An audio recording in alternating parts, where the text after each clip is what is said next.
সেই গৌরহরি দেখুন আজ কি করছে না বলছে সুরধ্বনির তীরে আমার গৌরব সুর।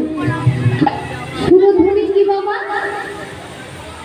না সুরধ্বনি হচ্ছে সেই পতিত পাবন গঙ্গা। গঙ্গার তীরে আমার আজ আমার গৌরব কিশোর।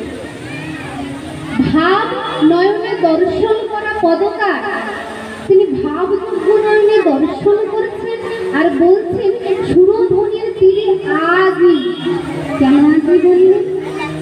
কারণ মহাজন বলে গেছেন অত্যাবধি সেই লীলা করেন তোরা রায় কোন কোন ভাগ্যবান দেখিবার।